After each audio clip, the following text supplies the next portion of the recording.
Hi, today I'm running XIAOMI Pad 6 and I'll show you how to install iPhone keyboard on this device.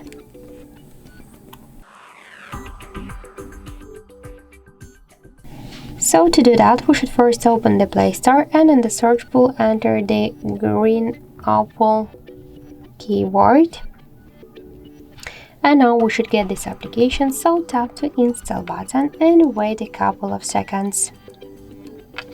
Then just tap to open the app, click to enable in settings and near green Apple keyboard, click on the switcher, tap twice to OK and go back. Click to switch input methods and switch your currently keyboard to the green Apple keyboard, tap to OK.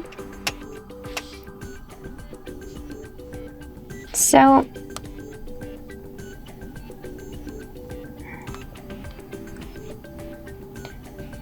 now just let the process is finished and let's check our new device keyboard, and we could see that this keyboard is so close to the iPhone 1 as all of the emojis.